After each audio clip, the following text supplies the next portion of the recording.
Welcome to Judo Market Update. Thank you for dialing in. At this time, all participants are in a listen-only mode. After the speaker's presentation, there'll be a question and answer session. To ask a question during the session, you need to press star 11 on your telephone. You will then hear an automated message advising your hand is raised. To withdraw your question, please press star 11 again. Please be advised that today's conference is being recorded. We have scheduled this briefing to 60 minutes. In the interest of time and to give everyone a chance to ask questions, please limit yourself to one question. As time permits, we will come back for additional questions. I would now like to hand the call over to your first speaker today, Chris Bayliss, CEO. Please go ahead. Well, good morning, everyone, and thank you for joining us at such short notice. I know that no one had this call scheduled in their diary, so I do appreciate you finding the time to join us. As you'll already have seen, today we're providing an update on Judo's asset quality and trading performance as we approach the end of FY26 next week. I want to start by saying we continue to see strong underlying momentum in the business. All of our key metrics around customer satisfaction, growth, NIM, costs, and capital are on target to meet or exceed the previous guidance that we have provided. However, in the past couple of weeks, we've experienced some asset quality issues that we're actively managing. Specifically, unexpectedly, we've had a deterioration in a small number of exposures, well, actually 3 specifically, across different sectors in different states. I want to stress these are borrower-specific issues for 3 different reasons, but being so close to the year end, we just have limited time to resolve them. Prior to these customers, we were literally going to land on the pin in terms of the previous guidance that we'd given for cost of risk. But as a result of these exposures, we have no option but to increase our specific provisions, and the specific provisions not collective, by circa $20 million, with an FY26 cost of risk now expected to be in the range of $116 million to $122 million. We also expect 90-day past due and impaired loans to be around 3% of gross loans and advances at the end of June, again reflecting the same 3 exposures. Our collective provision coverage at the end of June is expected to remain broadly in line with the March 26 position, which was 94 basis points of GLA, or 1.9% of standardised credit risk-weighted assets. And this continues to include a prudent overlay for the macroeconomic uncertainty. I do want to reiterate that these are very different issues with these customers and not a symptom of anything more systemic. We remain confident in the overall quality of our portfolio and our credit origination processes. But turning to the broader business, our operating performance remains strong. Lending momentum is maintained very strong, with GLA above $14.4 billion as at today, and we expect to finish the year in the next couple of days in the range of $14.6 to $14.7 billion, which is at the top end of the previous guidance that we provided. Net interest income is performing ahead of expectations, and we expect to land at about 3.2% for the second half of 26, supported by favourable deposit costs. And again, this is above the guidance we've previously given of 3.15%. Blended and front book lending margins remain stable at 4.2%, and the pipeline remains very strong. On the funding side of the balance sheet, blended deposit costs were 62 basis points over swap in April and May, and new TD costs is at around about 76 basis points over swap in the fourth quarter to date. Now, on costs, we continue to manage expenses very tightly, with cost-to-income ratio expected to improve in the second half, exactly in line with the guidance that we previously provided.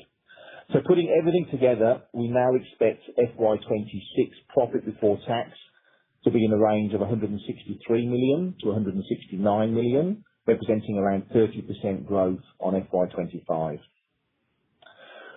With regards to FY27 outlook, I now want to provide some colour with regards to our FY27 expectations. We expect to deliver FY27 profit before tax of 210 million to 220 million, representing around 30% growth year-on-year. This reflects ongoing lending growth, continued operating leverage, and the strength of our SME-focused model as we navigate a period of economic uncertainty. And on capital, we expect to finish FY26 with a CET1 ratio of around 12.4%, which is a strong position. Given this strength and our ongoing profitability, we are today also announcing a management CET1 operating target range of 11 to 12%. And our recent term securitization demonstrates that we have multiple levers to actively manage capital, providing increased optionality and the potential to consider capital management initiatives in due course. So to close, while today's update is partly a result of the macro environment, it is nevertheless disappointing. I want to stress we remain very confident in the strength of our underlying business. We are a profitable, well-capitalised bank with a clear growth trajectory, producing circa 30% profit growth this year and another 30% profit growth next year. Most importantly, we are focused on supporting our SME customers, managing risk prudently, and delivering sustainable return for shareholders. So we obviously look forward to updating you more fully at our full year-end results in August. But for now, this was the update we wanted to provide, and we'll hand over to Andrew. With Andrew, I'll look forward to taking any of your questions. Thank you. To ask a question, please press star 11 on your telephone keypad and wait for your name to be announced. To withdraw your question, please press star 11 again. Just a moment for our first question, please.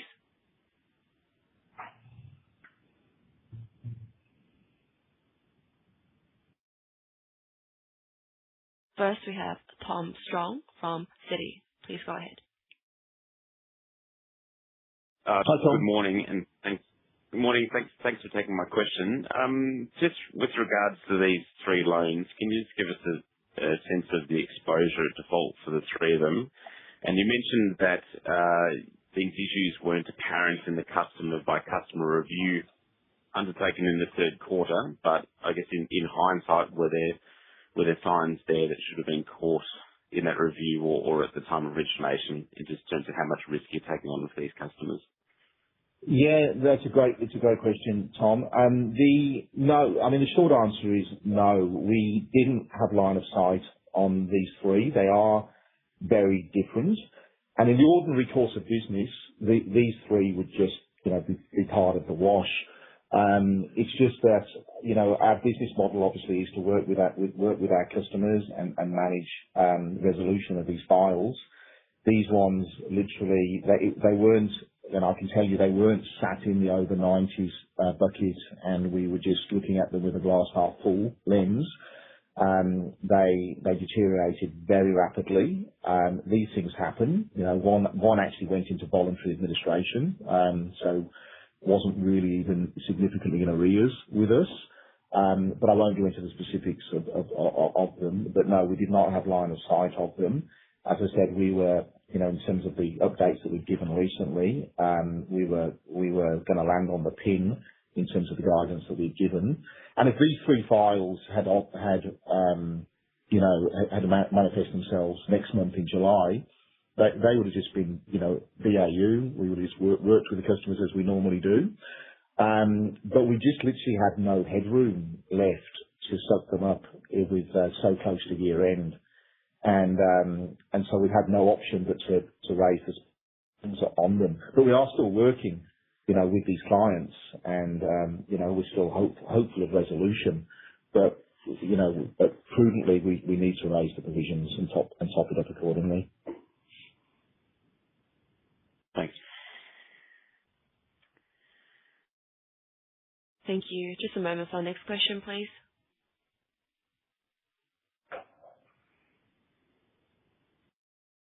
Next, we have Jonathan Moat of Barrenjoey.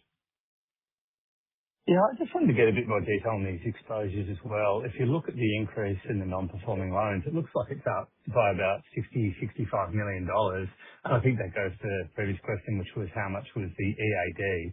So it's quite a substantial hit that you've taken on these. So a bit of a question on that. When you talk about your exposures, usually you say the average exposure is around $2-3 million, sometimes up to $5 million. These look like they're very large exposures. Are they $20 million each? And why is it that you've got three relatively large exposures to the size of your book all coming through simultaneously? Are there lots of $20 million loans out there? Just these seem unusually large compared to your communications. Yeah, the exposure at default for these is around about somewhere between sort of 70 and 80 million in terms of the underlying loan for these three. It's not spread evenly, John. I don't want to go into specifics for reasons of customer confidentiality and what have you. There is a relatively large one in there versus the other two, and it's relatively well secured, but we're taking a very conservative perspective on what the property would be worth if we had to go down that route. But yeah, I mean, we do have, as you know, our loan size has increased from when we started Judo.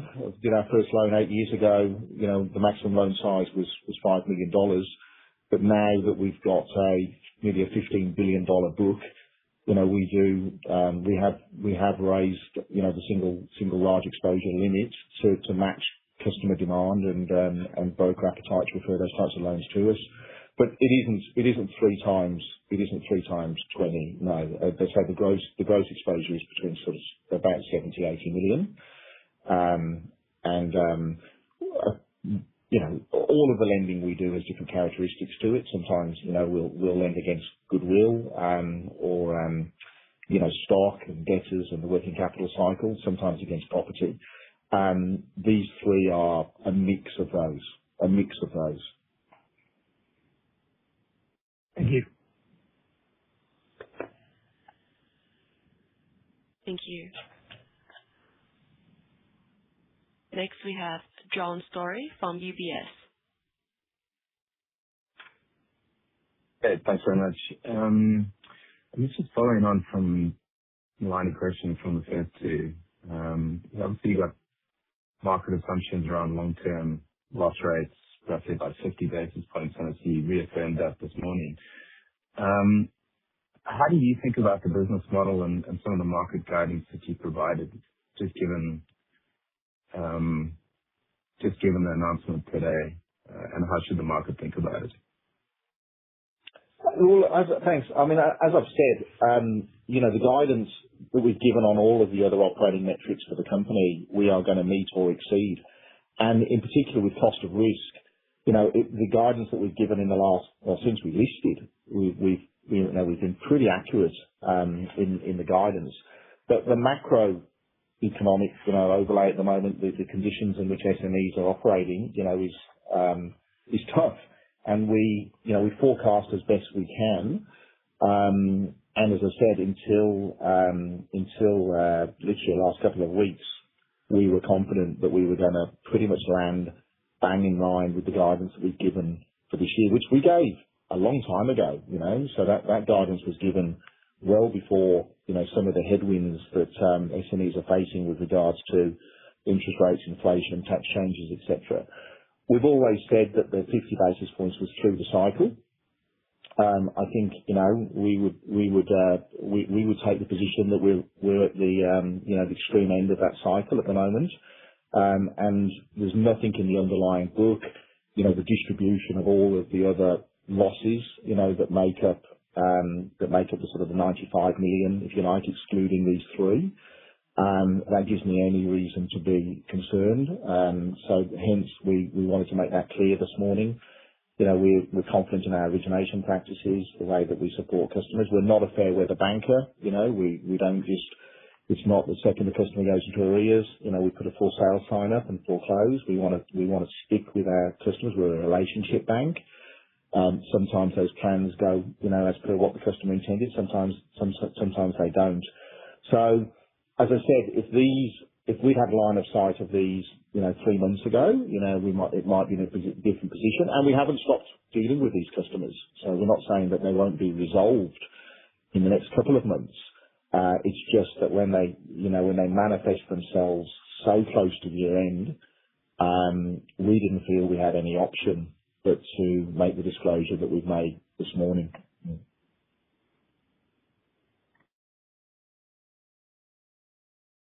Thank you.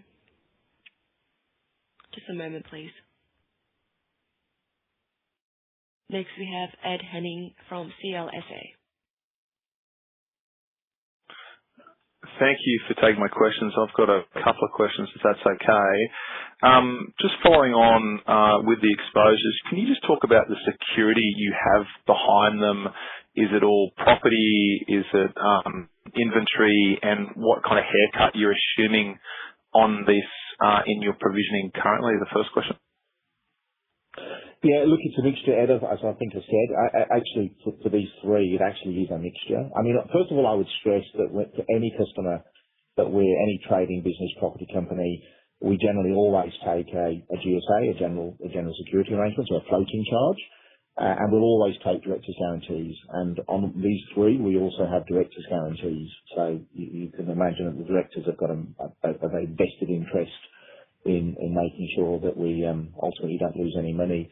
They are a mixture. The industries I think we've given is a sort of a financial planning type industry. That's generally either those businesses are valued against future revenue, and underlying sort of annuity streams from business that's been referred to on the wealth side or on the mortgage side.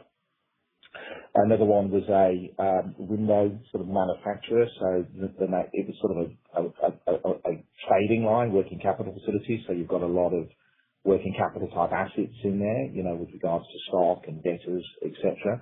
And the other one was more property. It was more property secured, and we've just taken a conservative position on what those properties might be worth if we had to foreclose. I mean, that's one of the challenges all banks have in terms of finding the sweet spot between, working with your customer and them selling properties as a going concern versus, bank foreclosure and the bank selling them through a receivership model.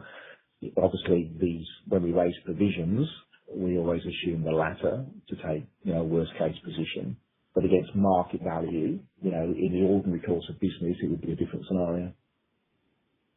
Thank you for the answer. Please stick to one question. If you have further questions, please re-queue. Just a moment for our next question, please.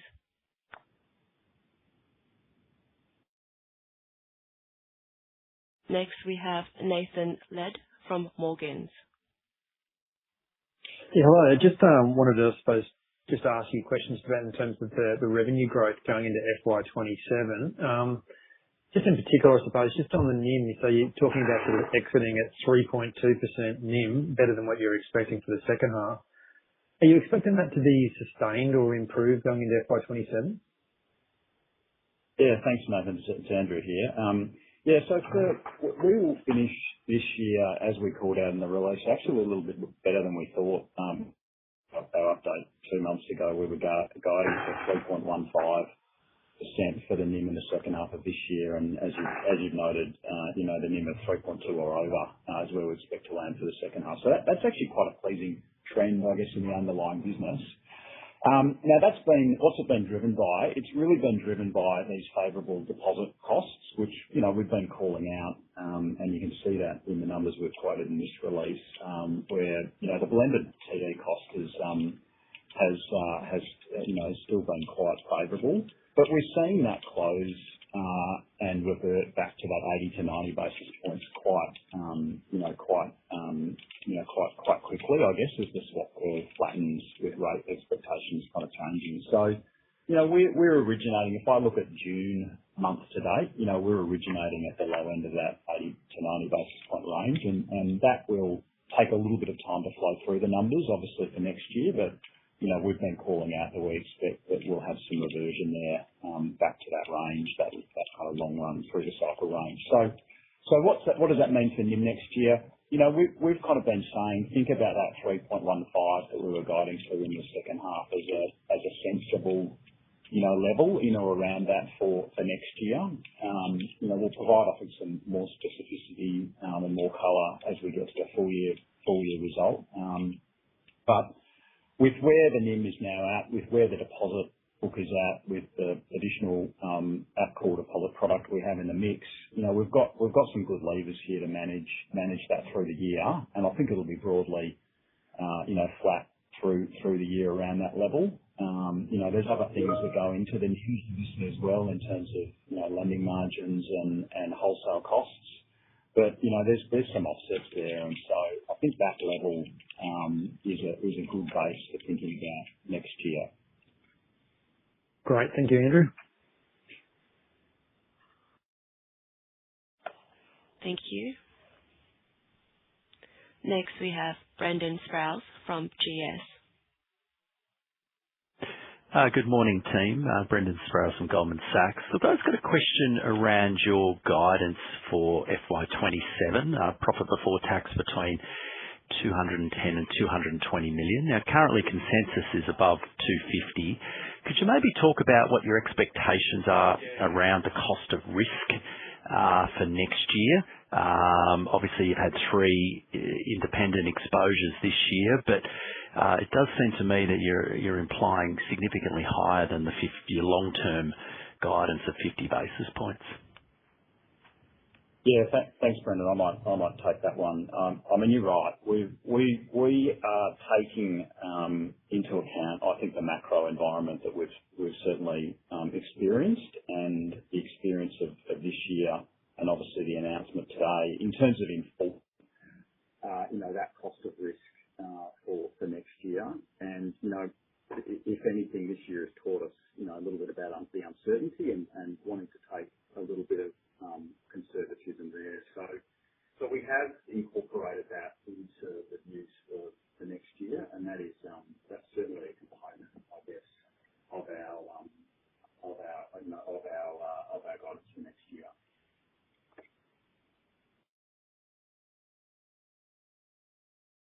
Thank you. Just a moment for our next question, please.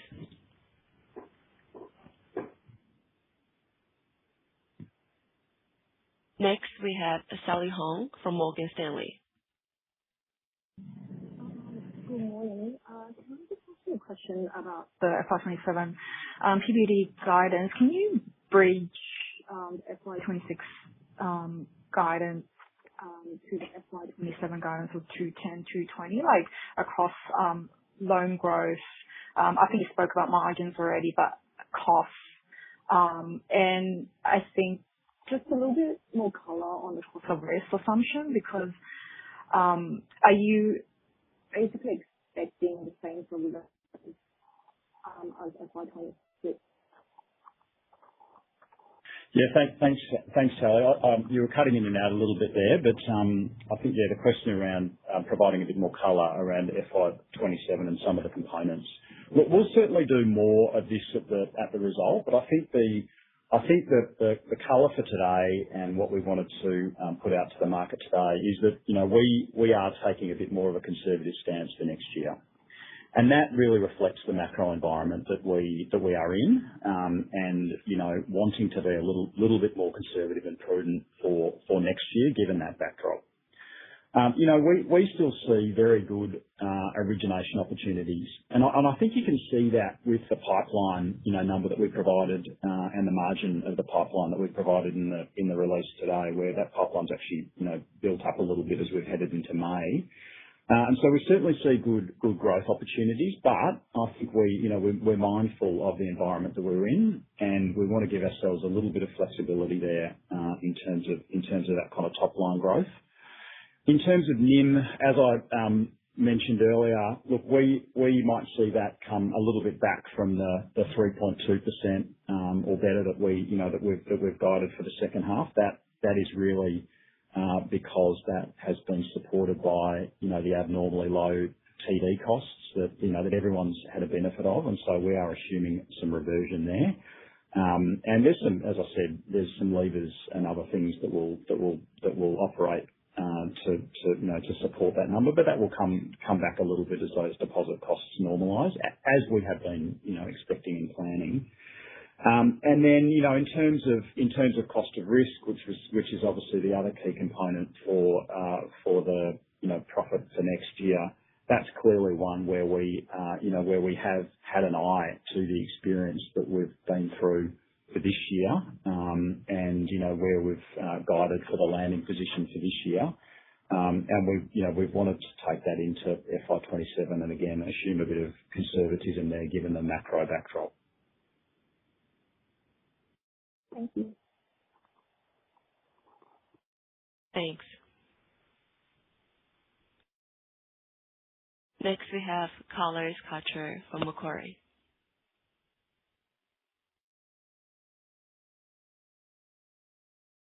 Carlos of Macquarie, please go ahead. Just a moment for our next question. Sorry, I was just on mute. Hi, Carlos. We can hear you. Go ahead. Sorry, Carlos, could you please redial? Next, we have Oliver from E&P. Please go ahead. Yeah. Hi, guys. Can you hear me okay? Hi, Ollie. How are you? Yeah, not too bad. Can I just dig in again to that FY27 guidance question? So consensus is around 355 on PBT pre-provision. Is your implied number there not materially different to that? Or, or does it sound like you might slow down CLA growth over 27 and therefore, what you're implicitly guiding to is a bit lower than that? Look, we obviously want to maintain a little bit of flexibility, as I said in my earlier response. But we've still got very strong growth opportunities ahead of us, and you can see that, I think, through the build and the pipeline. We know the CVP is very strong. We've seen good growth from some of our newer areas of origination, for example, the investments we've made in agri and also the warehouse business. So we've got good opportunity there, but I think at the same time, we do want to maintain a little bit of conservatism and flexibility, I think, in terms of how we think about the year that is ahead. And so that's had a little bit of bearing, I guess, in terms of how we think about the range of outcomes that we're looking at for next year. Yeah, okay. But here's me asking a second question, but it sounds like the vast majority of the slippage is related to you being a fair bit more conservative around realised cost of risk in 27. Is that fair to say? Yeah, that's right. Yes. No, we've certainly taken a conservative perspective there for next year, given, as I said, the experience that we've kind of seen for this financial year. And we've had an eye on that as we look for, the forecasting for next year. Okay. Perfect. Thank you. Appreciate it.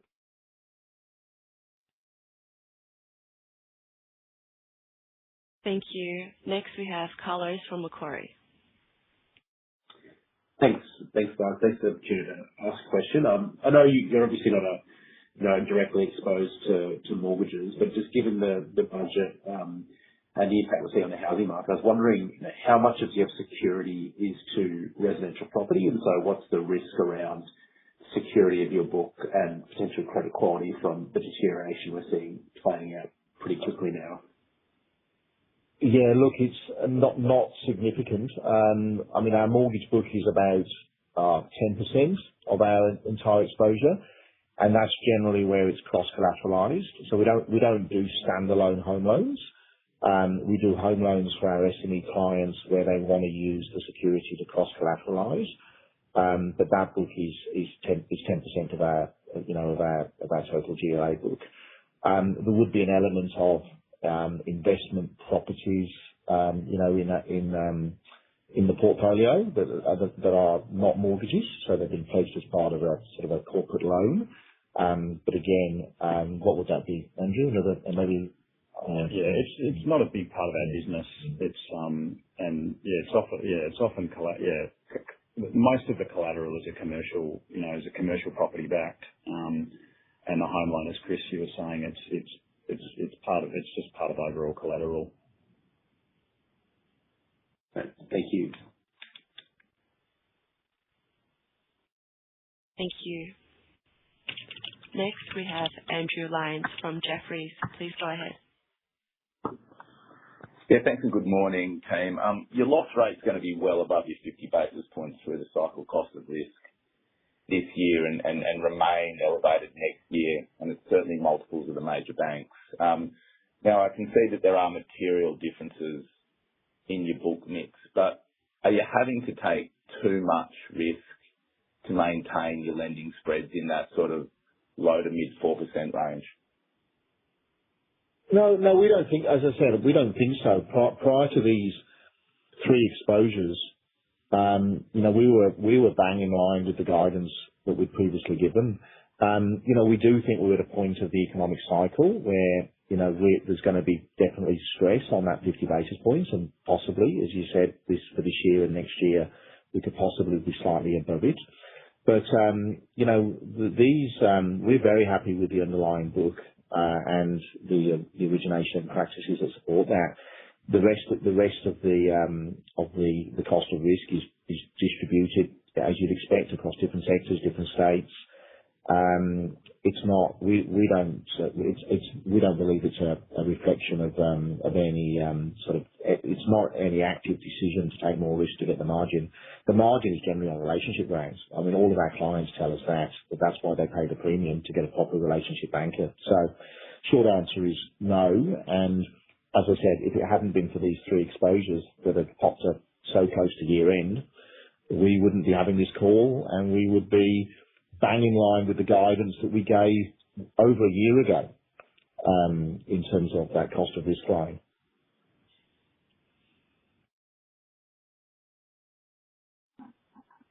Thank you for all the questions.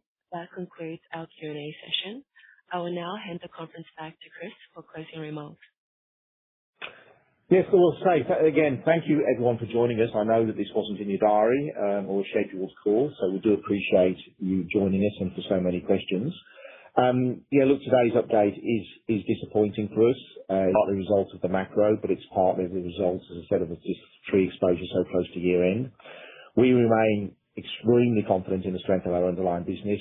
All other aspects of the guidance that we've given, we will be meeting or exceeding, and we'll provide far more colour on that on results day. But, metrics around customer satisfaction, growth, NIM, costs, capital, we're all at the high end of guidance, if not exceeding guidance. So we're very, very comfortable with our core franchise. The guidance we've given for next year, it does reflect an element of conservatism, given the macro uncertainty, and I'm sure you can understand why we would want that posture. But we remain very, very comfortable with the core business. So thank you for joining us, and we'll obviously talk in more detail on the results day in mid-August. This concludes today's conference call. Thank you for participating. You may now disconnect.